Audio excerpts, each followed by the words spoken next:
New York, big city of dreams. New York, big city of dreams. NYC.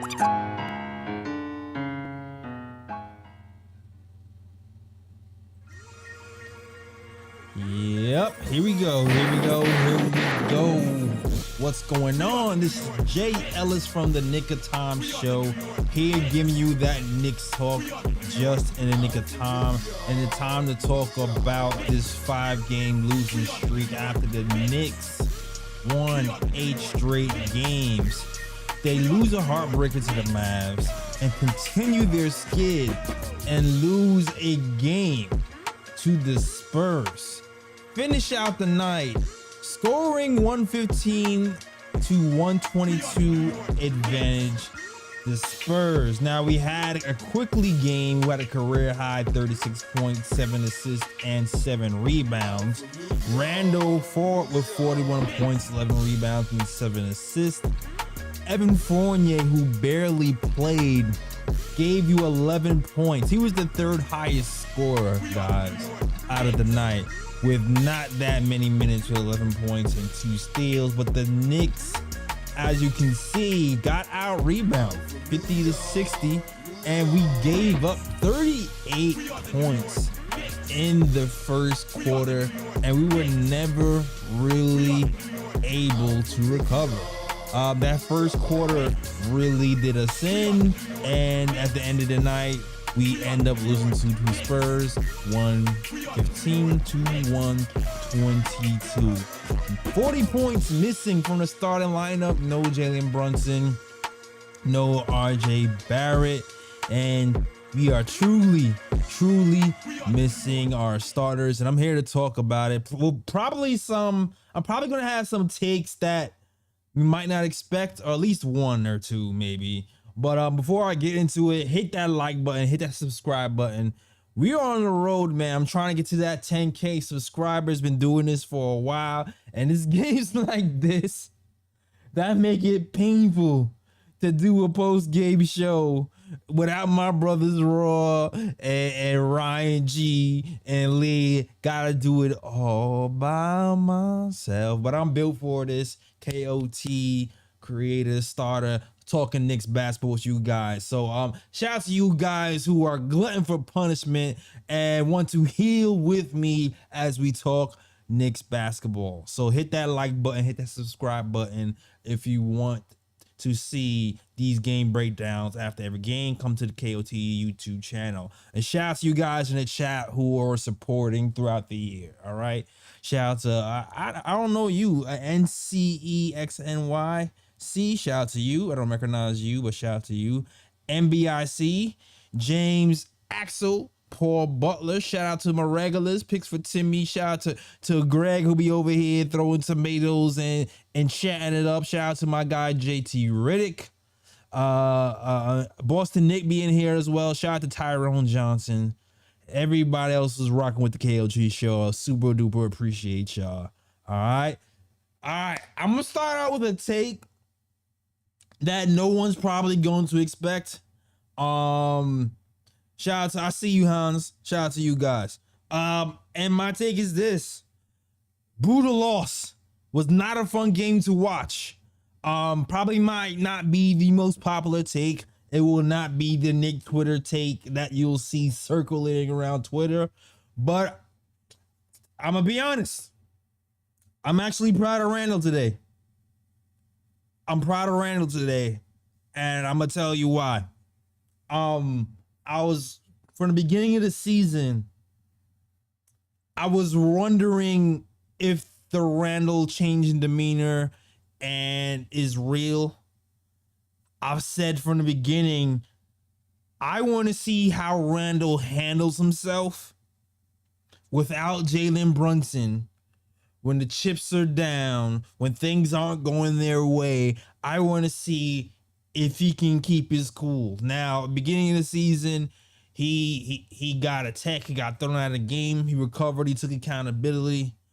Today, the refs were, I'm not saying we lost this game because of the refs, but there was a few calls where Randle was getting beat up and they were just calling a turnover of Randle, especially the end of the game when I forgot what Spurs fell out of bounds, and they called a foul on Randle. Randle really kept his cool, and whether we were high or low, he seemed very even keel for almost this entire game and had a season high 41 points. So I want to say mentally, I like the way Randle's approaching this season so far. So I'm giving my bullets to Julius Randle.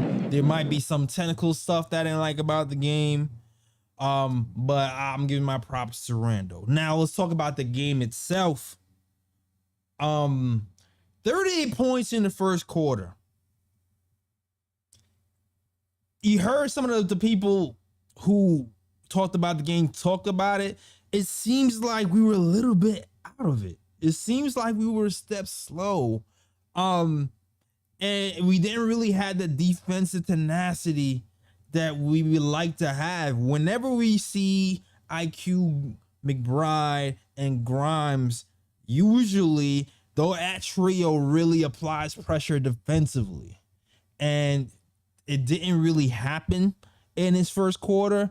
And I think it might be a couple of things. One, it seemed like they wasn't putting the pressure on, for one, and they were kind of like easing into the game, which you really can't do when you're shorthanded like we are.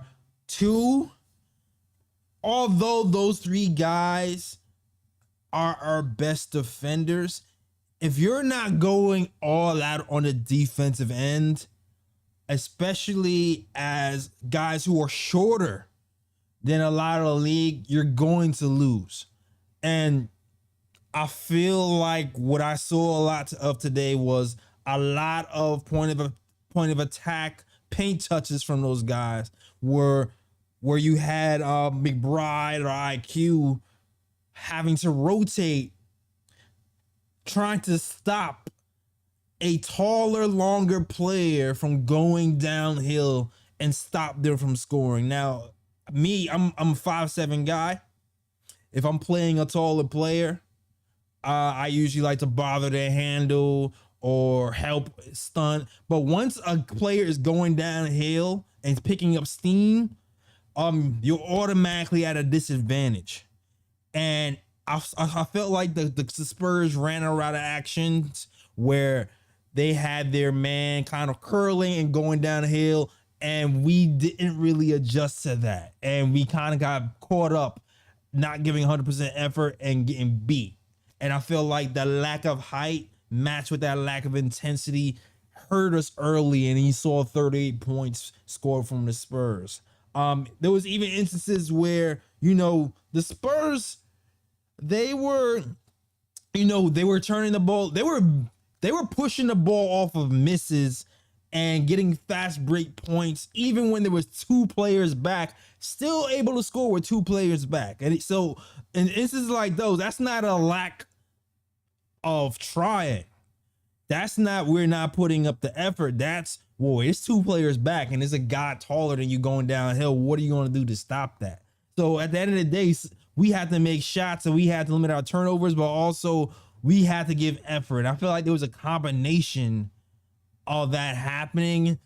And I love that lineup, but this might have been a time to try a taller lineup as of today. It could have been Cam, who knows? We saw Evan Fournier get some burn, but I'll talk about him later. But I feel like that was a big reason why that 38 points in the first quarter happened. Secondly, I'll keep saying this. We were scrambling the whole night. Mitchell Robinson has been our best offensive rebounder. And I said all night, I said all season, when Quentin Grimes was injected into the starting lineup, he was able to hold down that point of attack defense, and we were able to scramble less, which allowed Mitchell Robinson to be in position more for those defensive rebounds. A lot of times tonight, Mitchell Robinson was helping. And when you're helping and scrambling as a defense, you don't really get the chance to get boards at a high clip. And tonight, that was a huge problem. Mitch only had 6 rebounds tonight, 3 offensive, and he really only started to get a knack of the offensive rebounds probably in the fourth quarter, where it seemed like our guys started to get used to playing the type of defense we wanted to. On top of that, we were hitting shots. So once we started hitting shots, we were playing against a set defense, a set offense a lot more. So that was a big reason why. I feel like that 38 first quarter was had. Also, we just didn't have a defense at it. And here's the thing too. We scored enough points, man. We scored enough points, 115, 122. It came a little bit late, but we scored enough points. We really just need to lock in a defensive end. If I'm looking at the summary, the Knicks, we lost the first quarter, 38-29. Second quarter, 26-24 Spurs. Third quarter, we actually won 28-36. The fourth quarter, we won 36-0. 36-30. We won the second half of the game. The second 2 quarters, we actually won. The second quarter, we lost by 2. We just started off bad. We started off really bad, and that first quarter really lost us the game. Now let's talk about scoring. Because even though I feel like we scored enough points to win, we still need more scoring help collectively as a team. And it seems like, I don't know, I felt like we were in our head until it was time to be fourth quarter. Miles McBride, love Miles McBride, had a rough start. Went to the hole a couple of times. He looks like he's developed. What I liked about today about Miles McBride is he looked like he was trying to go to the hole as a shorter guy. He realized he's not going to get a lot of separation, so he's shooting over his shoulder and using his body as a shield, and it's worked on fast break situations. That might be a recipe for Miles McBride to get more points on the board, driving to the basket, separating, put his body between the man and the ball, and kind of shooting hook shots, left hand hook shot, right hand hook shot. He looked like he tried that today, but you need a little bit more scoring on Miles McBride to keep things a little bit interesting and to kind of spell Julius Randle and Emmanuel quickly. But here's the thing. Long term, it sucks. Long term, it sucks that we're missing our 2 starters. I mean, short term, it sucks that we are missing our 2 starters.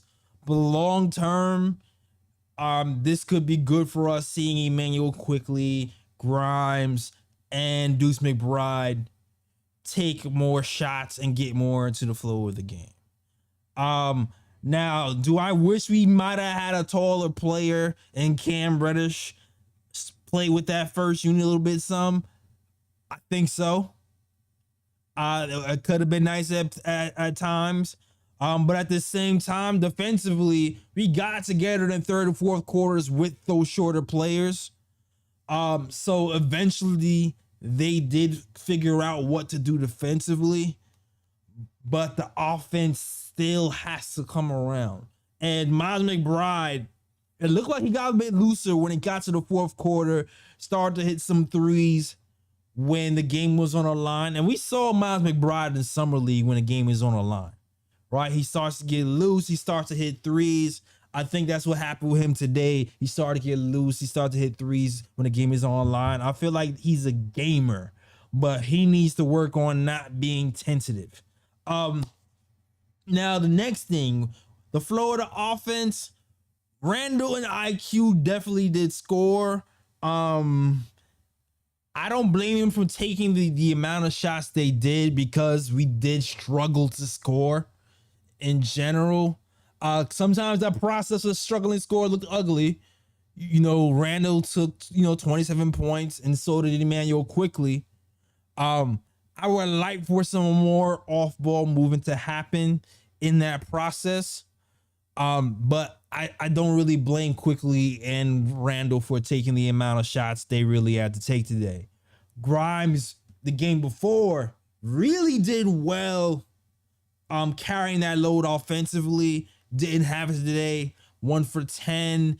And he got to the free throw, but that was about it. So it was really, really up to Emmanuel Quickly and Julius Randle to carry the offensive load. And they did a good job. Emmanuel Quickly, career high, 36 points, 7 assists, 1 turnover. Pretty good after having a 15th assist, 1 turnover game the game before, and 7 rebounds, which for a guard is tremendous. He went cold towards that middle, but in the end, he started to hit and get threes. And once IQ stops thinking, sometimes that's when he really starts going. That first quarter, though, I love from him. He looked like he was setting up his play. There was one play where he saw that the entire Spurs squad was on the left side of the floor, so he kind of lulled Sohan to follow him on the left side just to go right and hit a step back. I like that play. I like how he was able to use the pick and roll to keep players on his hip and get to the foul line and shoot that floater. I like that. He did some nice things, but at the end of the day, some of the shots didn't hit. But then when you look at his box score, 44%, not so bad. 44% from field goals, you want to see 45, 46, but not that bad, not bad. 41% from 3, you gotta take it from Emmanuel Quickly and compete it all night. But at the end of the day, like it just sucks that we got burned by guys like freaking Romeo Langford, man. Bruh. Another Knicks random who gets a career high. Whose man's is this Romeo Langford? I remember Romeo Langford, a young guy, but sucks to see a young guy get a career high on us. But like I said, it's tough to stop these dudes who have height advantages. You pretty much have to play perfect and play tenacious at 100 miles per hour the entire game, and that's tough to do. But it is what it is. And Keldon Johnson really killed us in the post, going over the left shoulder, right shoulder. Really did not like the closeouts that we had from Keldon Johnson from 3. I felt like he had a lot of wide open looks. He has a very slow release from 3. I think we did a bad job closing out on him. But it just sucks that happened with us. But man, I don't know, man. I wish there was some Cam today. I wish there was some candidate to challenge some of these taller guys. But at the same time, I still like that Deuce got some minutes. And the long-term guys got to see what it's like to carry out in the game, man. But phone lines are open. Phone lines are open, man. If you want to talk Knicks basketball, there's no Ryan G. There was no Raw. There's no Lee. Everybody was like, screw this, Jay Ellis. I ain't doing the game tonight. It's depressing. I'm going to leave you to do it by yourself. It's all good. I does this, all right? I does this. Knicks fan all day, hair, rain, sleet, hail, or snow, talking Knicks basketball, win or lose, all 82 game in effect. All right? But if you want to talk Knicks basketball with me, call that line 319-527-6241. That's 319-527-6241. Knicks are back at 500. Sucks we're missing our top guys, but it is what it is. Me shout out Evan Fournier, man. Let's talk about it. Evan Fournier sits down, has not played a game since November 13th, comes in today, plays 16 minutes, and ends up being the third leading scorer on the team with 11 points. You gotta have it. You gotta hand it to Evan. I'm definitely one of those guys who wanted Evan on the bench. I do not regret the coach's decision to put Evan on the bench, but you gotta give it to the guy. 4 or 6 from the field, 1 or 3 from 3. Really attacked Doug McDermott, got into the lane, got into his float game. I liked what I saw from Evan Fournier. A critique for this game, maybe have Evan in the game in the fourth quarter to close it, since he was kind of going. But at the same time, look, when we made our fourth quarter, that fourth quarter is when we made our push. That fourth quarter is when we made our push. That's when we scored the most points that we scored in the entire game. It's really hard to critique this game when you really don't have the horses. You know what I mean? Like, we were shorthanded and we competed. And that's another thing I'll say about this game. The Knicks didn't fold. The Knicks did not fold. We started off slow, but we competed the entire time. We need more stops. We need taller wing defenders on this team. Horribly bad. So bad. So bad, man. We just do. We just do. Let me get to these comments since no one's calling in. All right. Picks for Timmy says Tisby timid. Yeah, man, Tisby timid. But it makes it interesting that he decided to play Evan Fournier today and not the Mavs game, which kind of is a head scratcher to me. It's kind of eclipses my frustration with Tom Thibodeau in general, is that he can't adjust on the fly whatsoever. He really needs that ability to adjust on the fly. Today he played Evan. Maybe I'd rather have Cam, but whatever. At least he played somebody today, and didn't have Emmanuel Quickly playing 57 minutes and Grimes as well, because those guys needed some breathing room. All right. Oh, looks like we got a caller. First caller up on the line is Stan Novak. Stan, what's going on, man? Hey, Jay, how are you doing?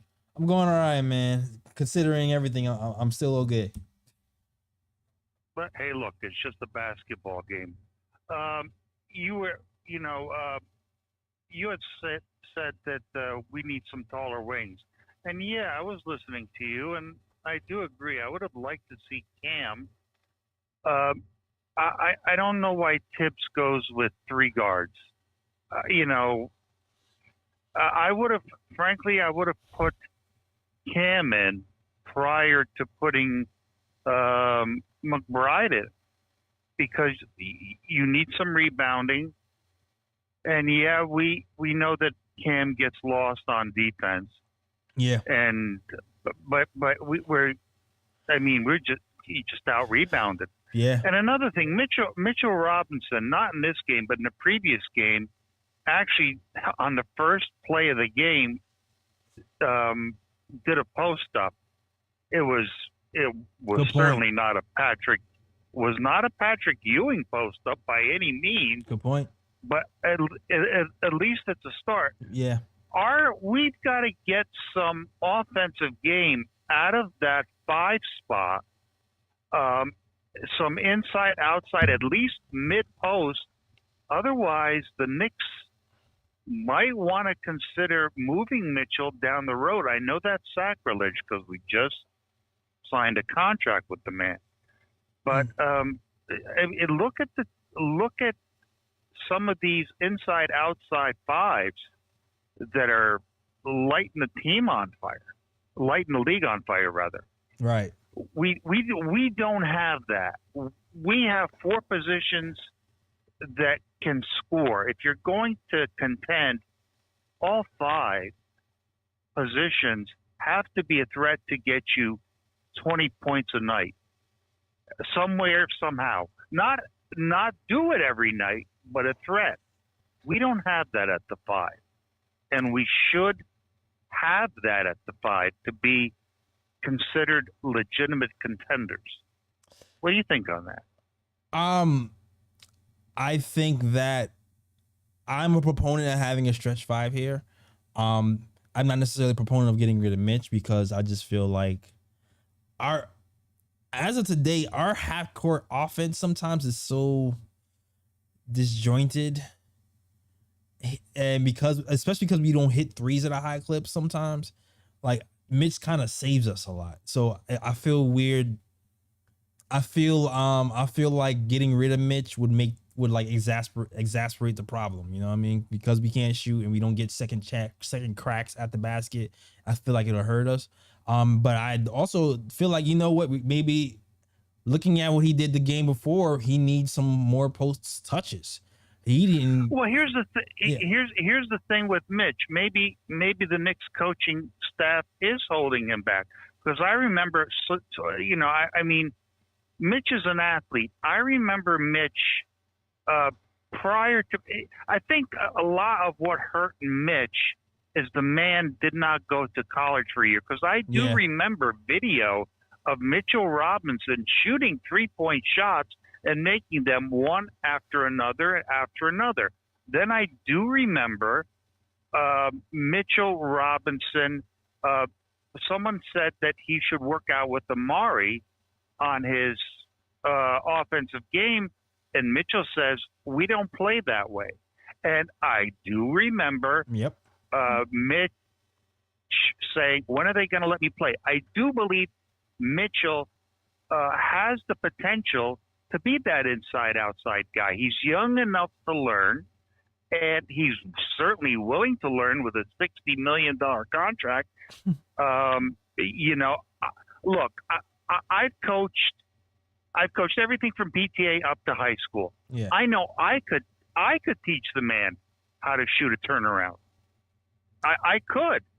I taught guys that have played in the Israeli Pro League. Right. So I know I could do that, and I just wish the Knicks staff would say, look, we have basically still a raw talent. We've got him signed. Let's take him from just being Lob City to at least the mid-post player. Yeah. And perhaps on a trailing play every once in a while, throw the ball to the man, throw up the three, and that's it. And see what happens, especially when you have a lead. See what happens. Yeah. Just out of curiosity. I mean, I agree with you for the most part. Like for me, the post play, I'm all with you. Like I would love some post touches from him. When it comes to shooting threes, I'm not all the way in there yet. I definitely was before, because I seen the same videos you saw. I used to call Mitch Shan Mitch. Like we joked about it on this pod for a long time. But I need the free throws to start to drop from before I can say, take some threes. But I do agree with you. He needs to. I would like for him to expand his offensive game. I would like for him to get some more touches in the post just to see what happens. You know what I mean? There's a turnaround I teach for right-handed shooters where you fake left with the ball, and then you pivot on your right foot and you turn around, and automatically, actually, the better the shoes, the faster you pivot. If they're really sticky, you pivot slow. That's why I wore running shoes when I played, and all my kids end up playing running shoes, because you can pivot on them, yet they still give you enough break to stop. Doesn't matter what brand. Seriously, they're better than basketball shoes for basketball, because think about it, they're made to cushion you when you're running. They prevent knee injuries. They prevent Achilles, things like that. I never had the injuries on my squads that other squads had. Yeah, because when you hear shoes squeaking, your feet are working too hard. you need that little half inch of give to prevent the injury, especially when you stop. Gotcha. Okay, but anyway, when you pivot on your right ball of your right foot on a running shoe, it automatically takes your arms high over your head, and you just release with just a touch, and that ball goes high arcing and it comes down automatically. Seriously, it works. You know what? Screw Amari. We'll have you teach him. All right, we got Stan. I have no. I have shot over guys 6'9". I'm 6'4" with that shot on a fadeaway, and it swishes. So I mean, I've done it myself, and I wish my coach would have showed me that. Hey man, but power to you, man. I believe I'm not taking anything away from your skills. I'm just saying we don't need Amari. We got you. So hey man, if you want a discount, drive me over there. Rich is a gentleman. You know, right you're driving though, Jay. I'm driving. Hey, I work real estate in Westchester and Orange County and Rockland. I'm a real estate broker. Well, there you go. There you go. There you go. Salute to you. Yeah, okay. You're all right. Hey, good talking to you. All right, yo. Good talk to you, Sam. All right. Let me stand. Wow, what you saying? Shout out to my guy Stan, who says Mitch should shoot some more. He want to see more, and I'm glad he mentioned that too, because I actually wanted to talk about the fact that Mitchell Robinson scored 0 points today, and I would like to see him get some paint touches, and also I would like to see some more pick and roll with him and Quickly. Quickly has such a knack for throwing the lobs to Obi. I would like to see some of that happen with him and Mitch. If Brunson is out, I would hope that they kind of work on that chemistry, because I think that's something else that we can go to consistently, since he actually, like he was a pretty good lob passer. I just think we need to kind of like run it. I don't think I haven't really saw it. And we just need him to get more. We need him to get more touches. But just salute to the chat. Shout out to everybody who's rocking in the chat, the KLT show. If you're loving the show, hit the like and subscribe button. Also, you can call in right now, 319-527-6241. That's 319-527-6241. All right. Oh, shout out to my real fake cousin, Winston Ellis, in the chat. I see you. Okay. Shout out to Glamour Knicks. All right, I see you too. Also, happy birthday to my pops. My dad turned 65 today. Low key, he's one of the reasons why KOT even started. So shout out to my dad who made 65. Told me everything I know. Shout out to dad, man. Shout out to dad. All right, next caller up, MVIC. MVIC, let me know where you from, man. From BX, baby. What's going on, BX in the building, representing. I see you, bro. Peace. Yo, I appreciate you doing the show by yourself every day. Yo, it's hard work. Yeah, man. You putting it in. I appreciate that. Real Knicks fan. Appreciate the support, man, because it was rough. It was rough coming on today. I'm gonna tell you. These days, I just be want to go into the covers and suck my thumb, but I'm like, I got a show to do. Bro, I told you. Remember when I was on here last time? I told you from the Toronto game. I told you it was going to be demoralizing for the team. Demoralizing from the team. Since they lost in Toronto, they've just been on a slide. So this is what I was saying, Ron, and I know you're not a Tibbs supporter or anything like that, but this is what, you got a lot of delusional Knicks fans that actually support Tibbs. And it's not that he's not a good coach. He's just not a good head coach. Because if you look at all his accolades, he's an assistant coach. They are from being an assistant. He has someone helping him. When he has dual responsibilities, he can do it. When he has to focus on defense, which is what he's stellar at, and he has no other responsibilities but defense, he's good. He's excellent at it, but he's not a good head coach. Look at what he did in Chicago, and he wins games. But look at what he has to do to win these games, and look at what he's doing with this team. He's doing the same thing that he did in Chicago and Minnesota with this team right now, and it's nothing different. And people are like, I mean, how do you sit there and wonder? Like you said it yourself just now, like he doesn't adjust on the fly. No, he doesn't. He doesn't. What is that? Like, how do you expect you don't think that? And you playing like, and I'm glad that this game happened because I knew they were going to lose to the Spurs. Because why? Because Pop has a system that anybody can play in, and he plays to their strength. See, Tibbs don't do that. He wants you to go out there and play defense, and see. You see what McBride, right? McBride is a better player than he leads on to. He led on to be because he doesn't get the minutes. If he got steady minutes, he would be a better player. He had more confidence. And when times like this would happen, when times like this come up, he would play better. You got Cam on the bench. Like, this is what I was saying before. Why would you trade Cam when you're about to fire Tibbs? We're going to go on an 8-game losing streak. So what does it make sense? Yeah. I don't know. I just think at this point, because we're missing 40 points in our starting lineup, I don't think the losses, not that they don't mean as much, but no, they don't mean as much.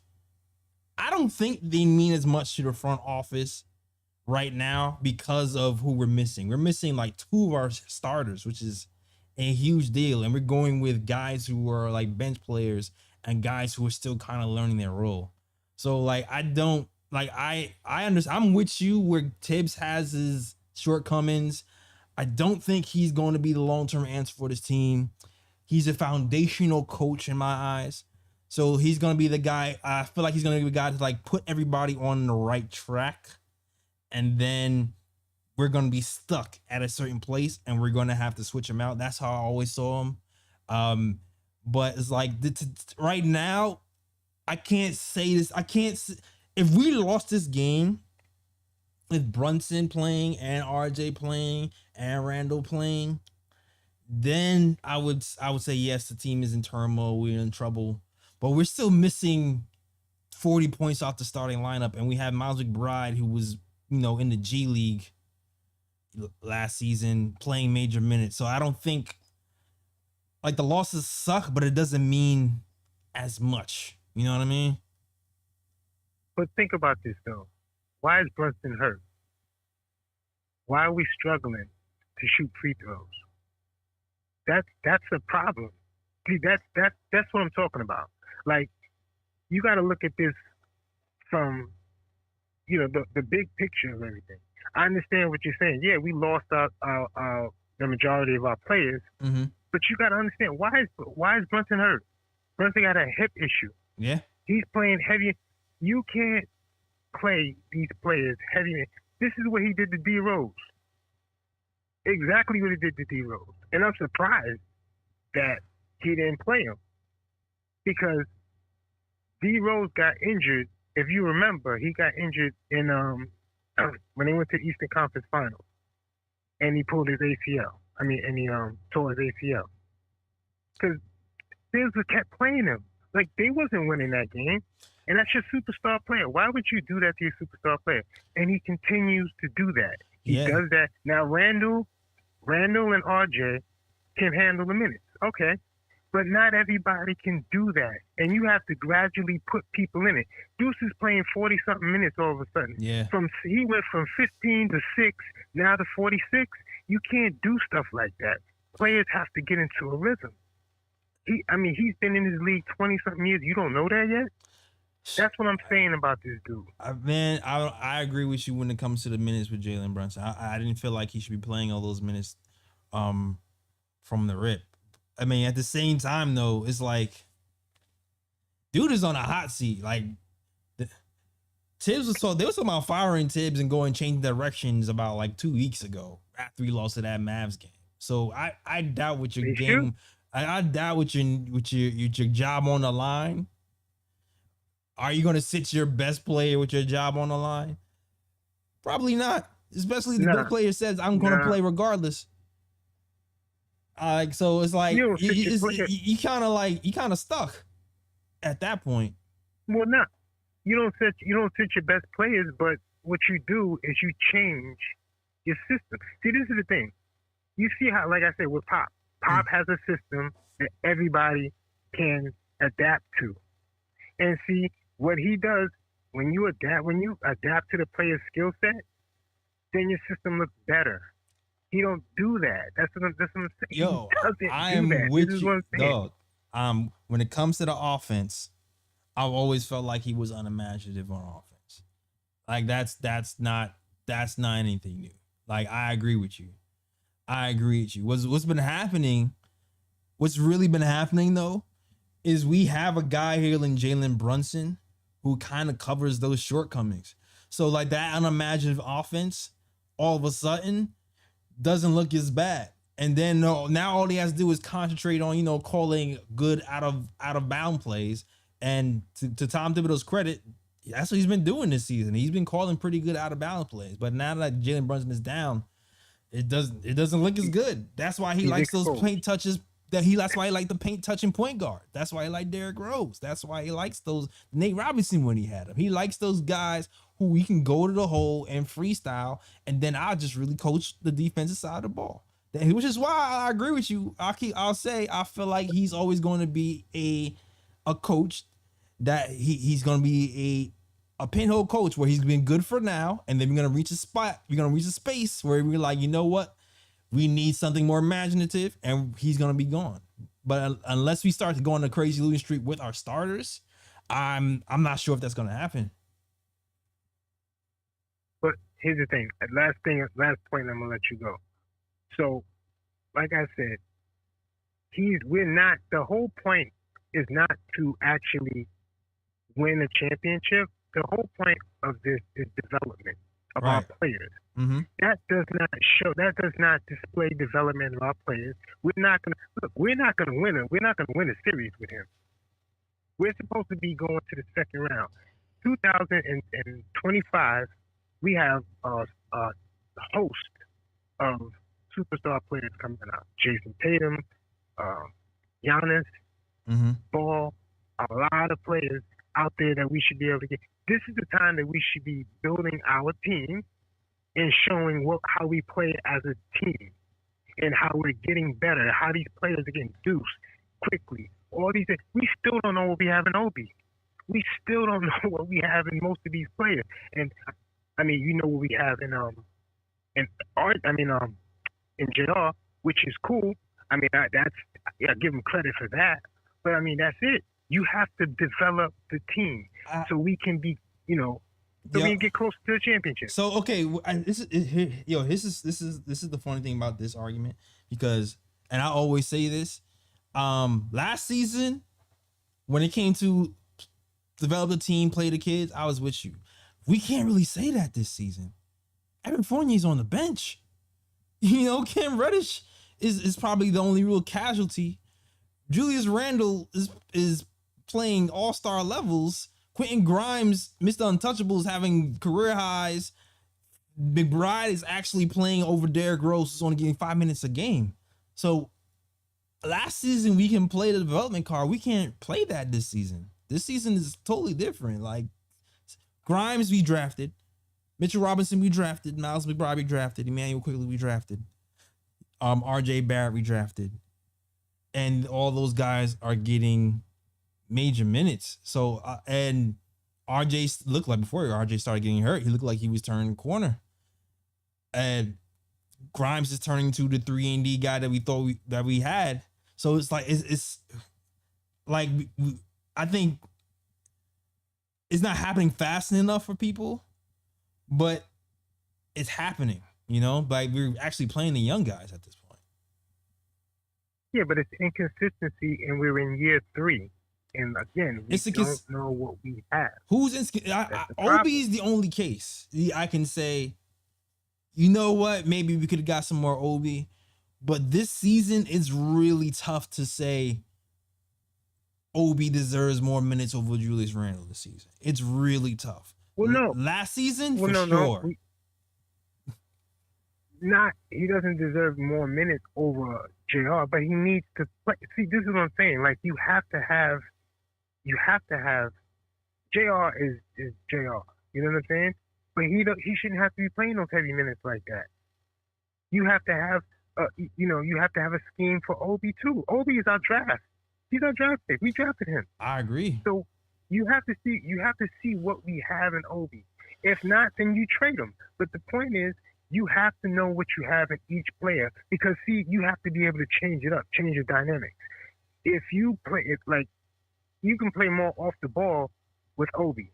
You can run and gun with Obi. You can't do that with. I mean, you can do it with most of the players, but the point is, you can do more. Now, who knows what else Obi could do? Obi can shoot threes too. He can shoot a few threes. He can post, but you need more pick and rolls. You need more pick and pops. You need to be more. We're stagnant on defense a lot of the time with him and his offense, which is it's like this team is much better than we're showing. And I'm telling you, when he's gone, and Johnny Bryant or Ime Udoka or whoever comes in 12 games, you're gonna see how much better this team is. I am not. I guarantee. Yo, I am not saying that there aren't other coaches that are better than Tom Thibodeau. I do think that people aren't giving him enough credit, though. I feel like the reality is they think Thibodeau is a horrible coach. And I'm saying Thibodeau is an okay coach. I've had horrible. Were you here during Fizdale? Yeah. Fizdale was the worst coach we've ever had walking that building. That man couldn't coach his way out of a paper bag. Mike Miller came in here after Fizdale and had the same amount of wins Fizdale had in like 2 weeks that Fizdale had in like half a season. He's a Riley disciple. Huh? He's a Riley disciple. Riley disciples are like that, man. They that's what they do. I mean, he's the worst out of them, but look at all the Riley disciples. Right. None of them have coaching jobs anymore. I hear you. I'm just saying, I know there are definitely complaints about Thibodeau that I even have, but he's not the worst thing in the world, but he's not the best thing in the world. I don't think he's the championship coach of the future for sure. I agree with you on that. But it's like middle. He's not as bad as people put him out to be either. Like there's like he's like eh. You know what I mean? No, but check it out. He's mediocre. He's mediocrity, and that's what we are right now. So we're a reflection of our coach. And I'm telling you, this team. See, everybody keeps saying, "Oh, the Knicks are a 500 team." Yeah, we're a 500 team under him because that's what he is. He's a mediocrity coach. Okay, let's be real though. You want to put all that on Tibbs? Look at the other teams who are in Eastern Conference who are doing things. All those guys have like a top 10 MVP candidate. So it's not just about Tibbs. Like you put Joel Embiid on this team, you put Kevin Durant on this team, like you put actual MVP candidates on this team, and then all of a sudden everything starts to make sense. Like it's not just about Thibodeau. It's also about talent, man. No. Okay, he had talent in Chicago. You forgot about that. This is what I'm saying. Look, this is facts. This is not me hating on Tibbs. This is not me being emotional. With Rose, because he had talent. He went to the Eastern Conference Finals one time with a superstar player. He got Derrick Rose in it. You forgot how good Derrick Rose was? I'm not arguing with you that he's. I'm agreeing with you. We're saying the same thing. He had superstar. We're saying the same thing. He had superstar talent. And he was able to go to the Eastern Conference Finals. I agree with you. But I'm not saying he probably could have coached better to get him to the finals, but he got to the Eastern Conference Finals. I'm agreeing with you. I'm agreeing with you. He's not the championship coach. He's not a championship coach. But like, you're saying he's mid, but I'm saying we have mid talent. If we had MVP talent, then we would be above average. But we probably wouldn't win the championship though, because we don't have a coach to get us a championship, but we would be above average. You know what I'm saying? That's what I'm saying. But we still would be above average if he plays these if he plays the people, if he utilizes these players. Which player? Their talent, to their strength. Okay. If he utilized McBride. McBride is playing is a right better now. player than he is. No.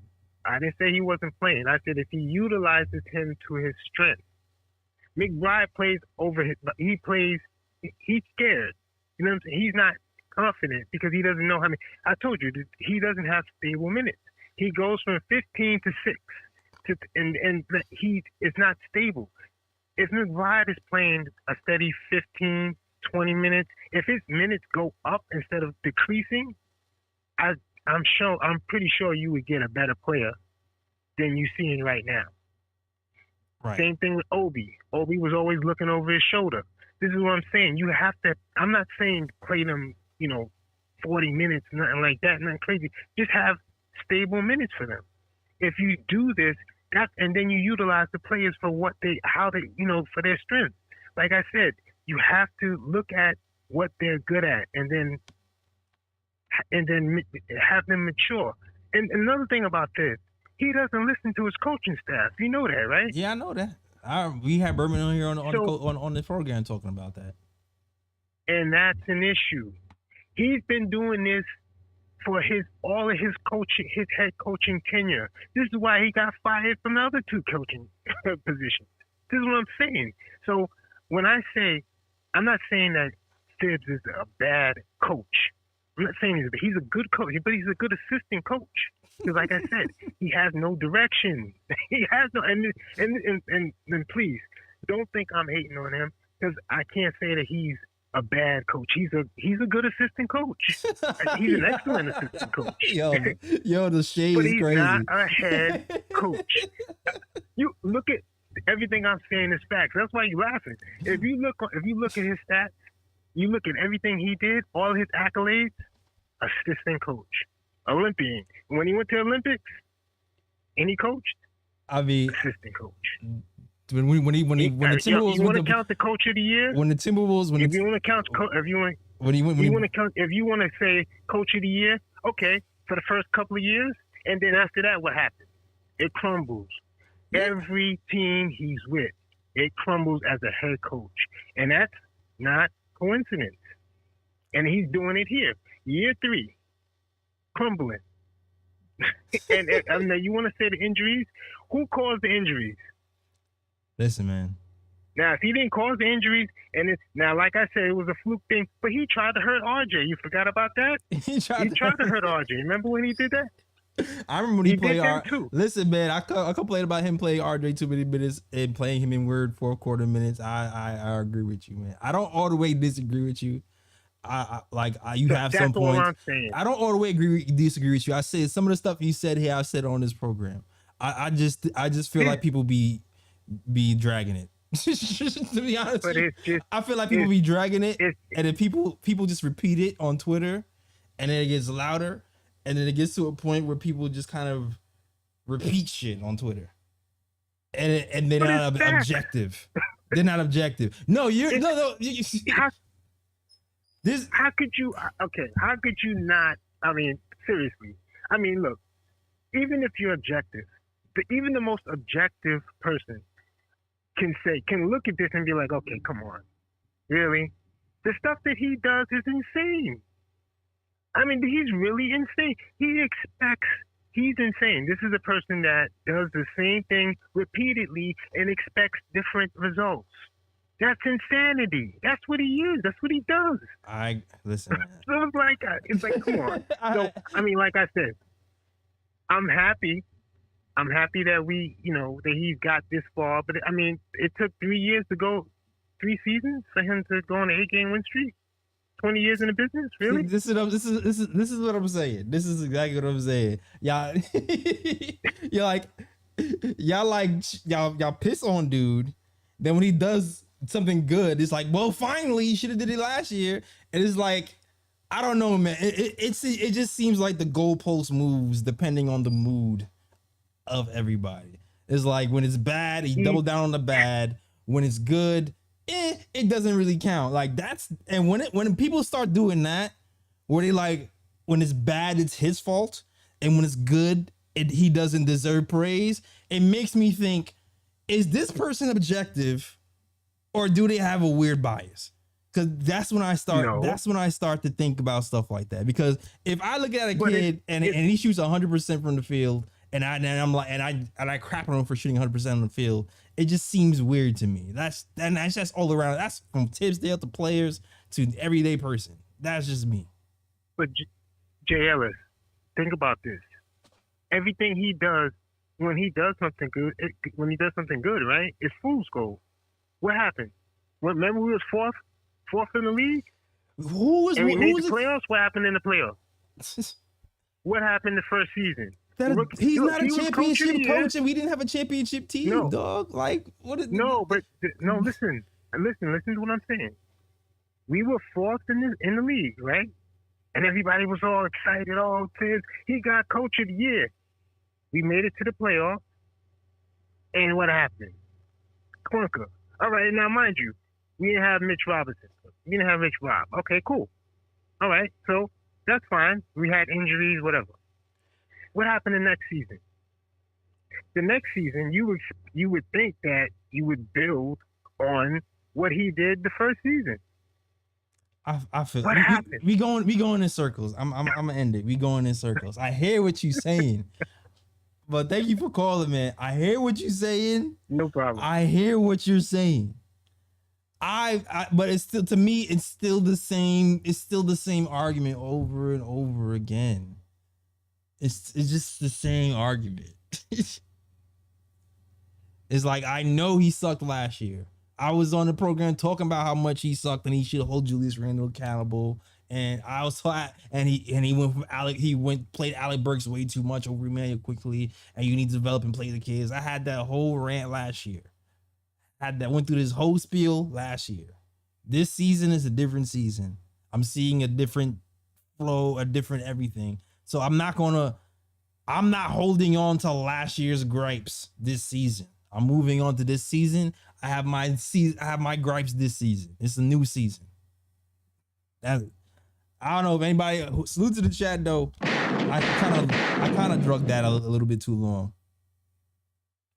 But if you want to call in, you already know what it is. Dial 319-527-6241. That's 319-527-6241. Shout out to Sandman. Shout out to Stanley Novak.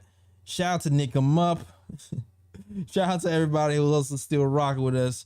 Paul Butler says, Jay Ellis, did you see Tibbs post game after the Mavs game? He blames the players for the loss, so when they win, it's not on him.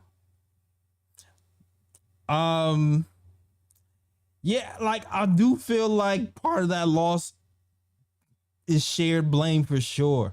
I feel like the players need to box out and hit free throws in in-game situations. Also felt like he should maybe put a rebounder in the game in the last moments of the game. And like I said before, he should have adjusted on the fly and played either Cam or Evan to spell some of those guys' minutes, because quickly and those guys ended up playing 50 minutes a game, and that's kind of crazy. But yo, next caller up, we got my guy picks for today.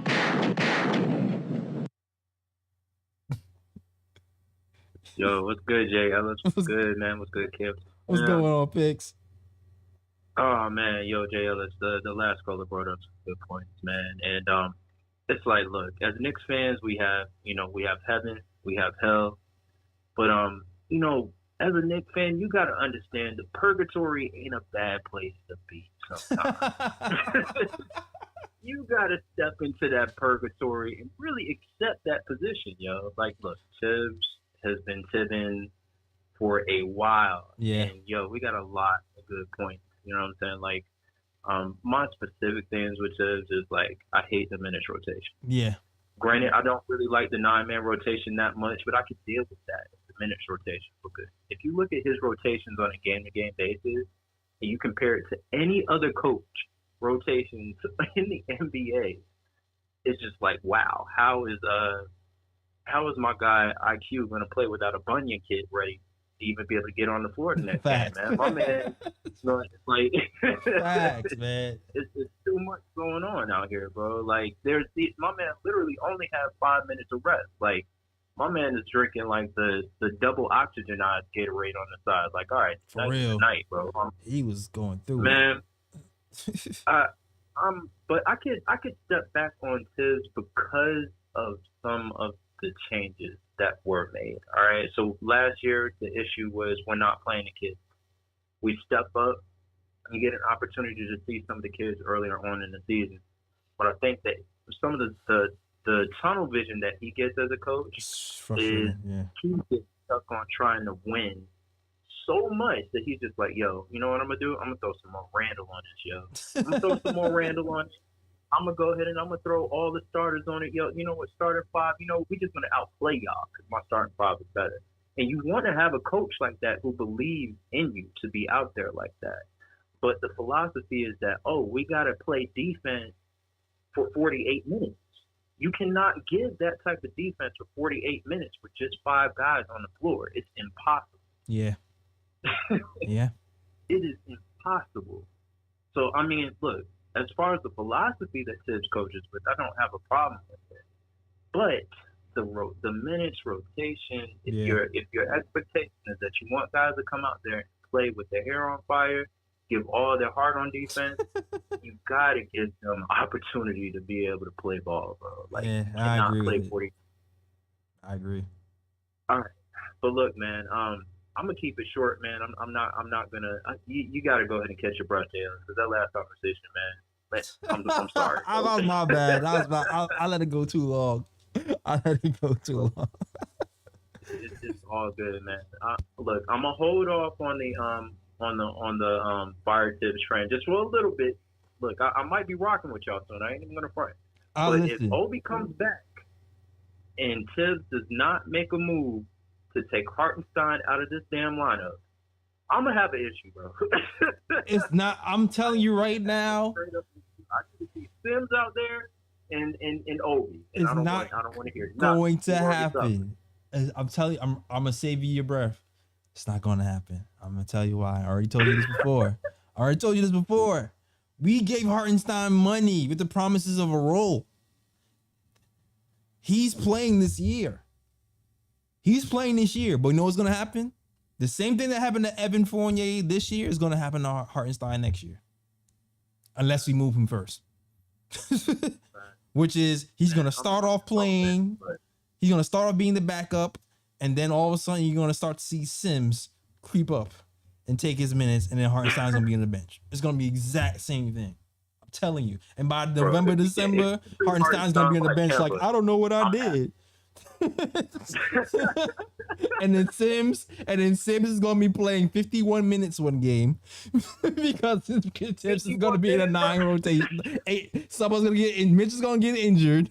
There's gonna be an 8-man rotation when Mitch gets injured, and Sims is gonna play 51 minutes.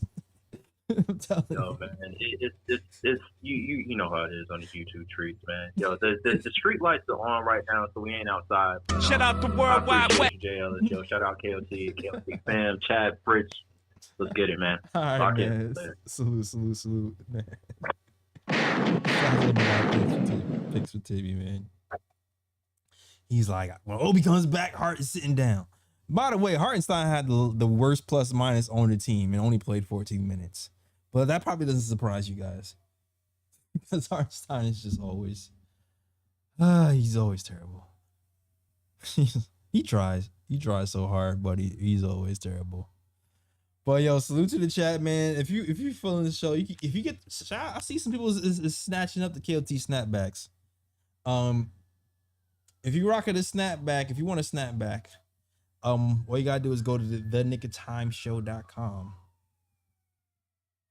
and get your snapbacks. Hit catalog, You're gonna see all of our merch right there. Get your snapbacks. We got it in blue and orange and black and white. So shout out to you guys who are rocking the snapbacks and the guys who just got some. I saw y'all just ordered some a couple of days ago. Whoever just bought those. So shout out to you guys.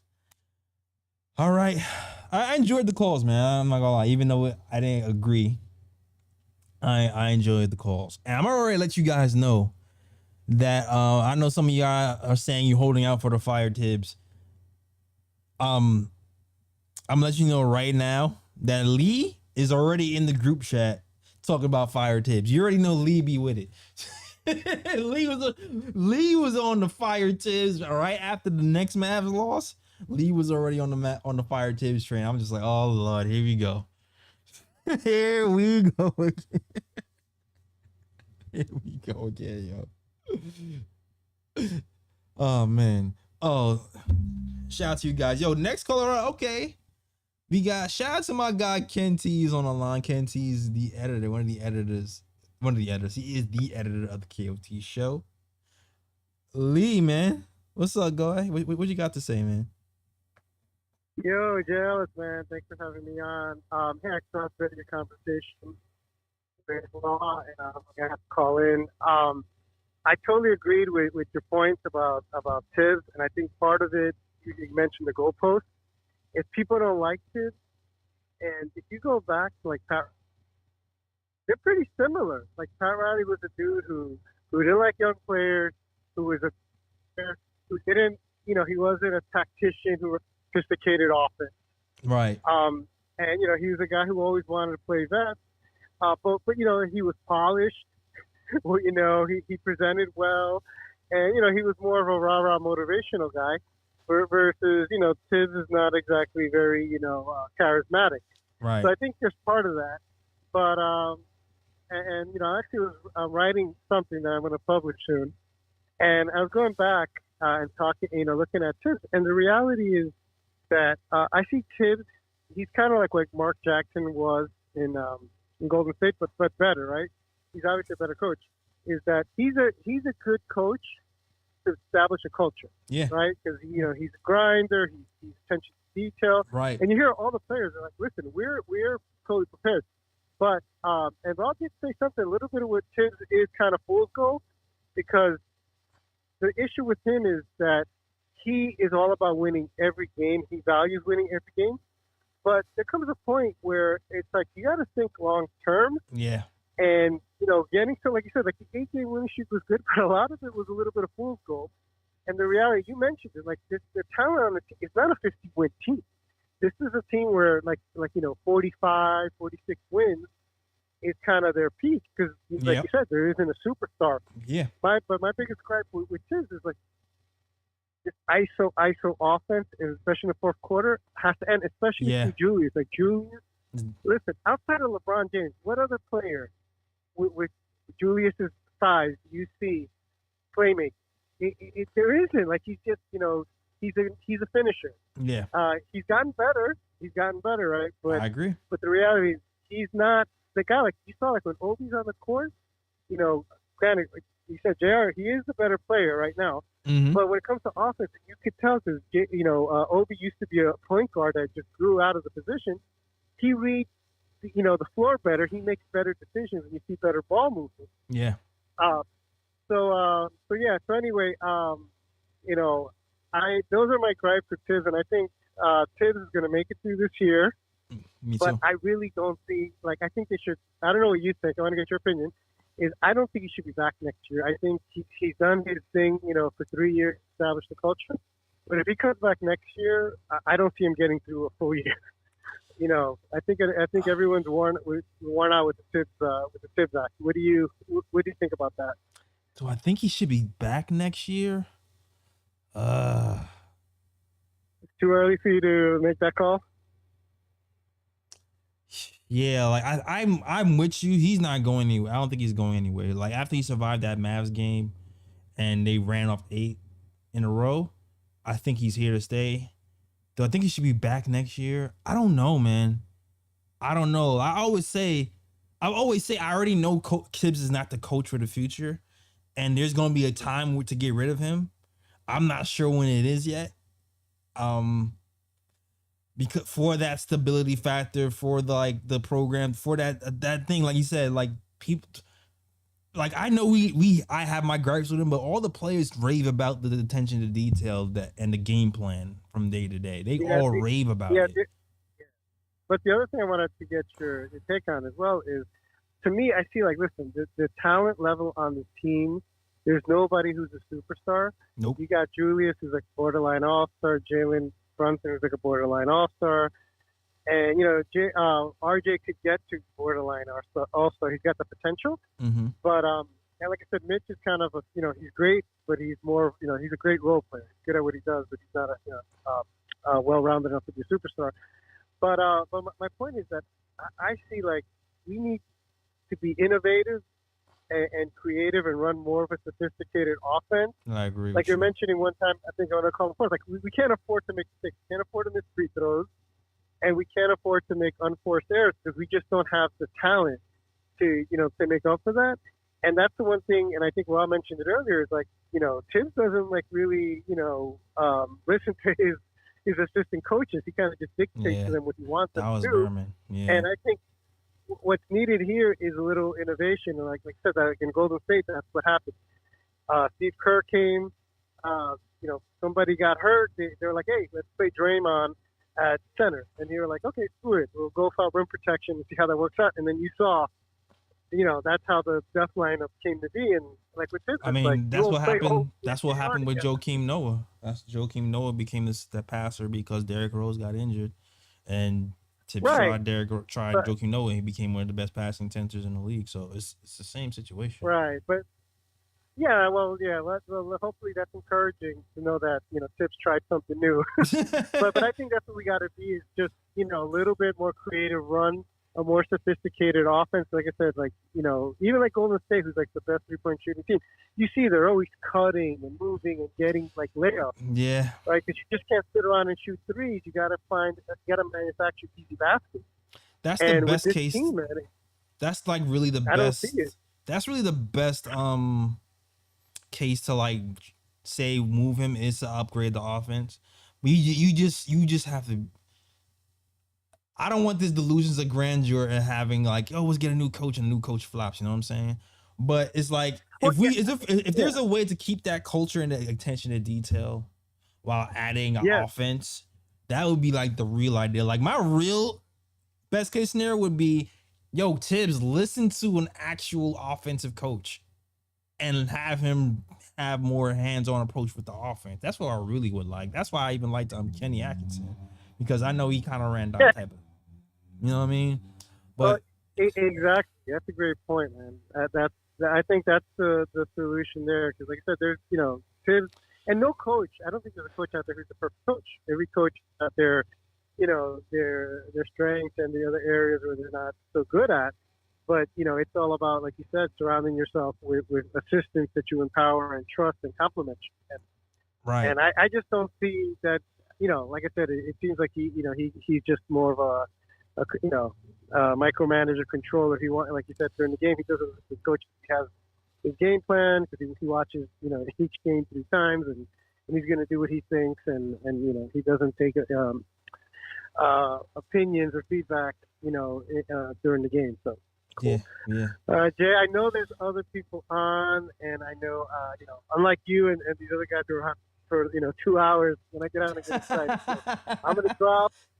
I've been letting people rock you guys today, gotta, yo. Like, pace yourselves. But when I get on, it's like I go crazy. But anyway, hey, thank you. You're doing a fabulous job.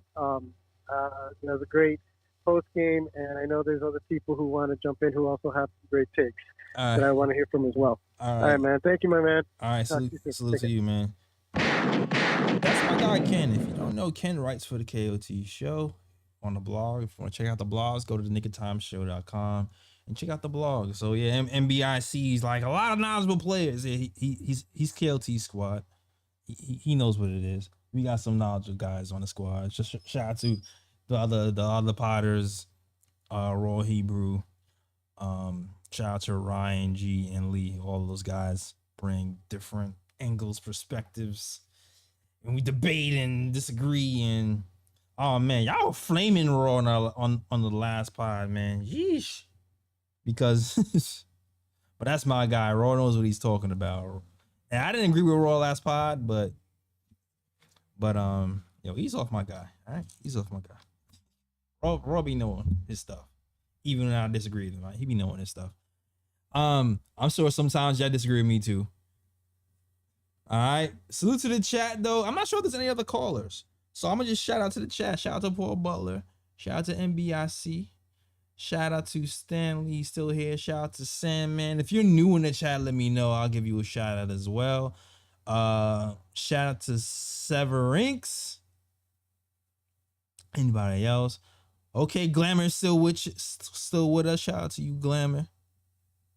The people be wanting Glamour to call, but I'm not gonna pressure her though. I'm not gonna pressure her. Shout out to Prince Blizzard. Prince Blizzard, are you new? If you're still here. If you're still here, Prince Blizzard. And shout out to Anna Grill. I hope I said your name right. Shout out to Anna Grill. All right. Fritz says there's no more callers. Okay. Well, we can wrap it up. Been over here for a minute. Actually, I'm kind of surprised as how long the show went, considering that we lost. But y'all held it down, y'all called it in, and had some good conversations. Even though I agreed or disagree, I still like talking to you guys. And also I like the comments too. So make sure you comment as well. Helps all the algorithm. And I liked having talked to you guys in the comments as well, agree or not. All right. But that is our show, since no one else is calling right now. I'll do my spiel. Follow us on the Twitters. All right. At the KOT Show on Twitter, Knick Of Time Show, Instagram, Facebook. Listen to us on SoundCloud, iTunes, Google Play, Stitcher, everywhere you listen to podcasts. Get those snapbacks, the black and white and the blue and orange. All you gotta do is go to the nickoftimeshow.com and hit catalog. There's a button that says catalog. You'll see all our merch, including the snapbacks right at the top. All right. All right. Good show, guys. Yeah. Shout out to Stan too, because you starting to call in and interact more. I know you was kind of MIA for a second. Good to see you though, Stan. All right. So that is our show. Have a good night, guys and ladies. And as always, shout out the World Wide West. Everywhere we go, we leave a worldwide mess out here in these Knicks YouTube streets. Shout out to my pops. Happy birthday, pops. That's our show. We out of here. You know what it is. Peace. York, New York, big city of dreams. New York, big city of dreams.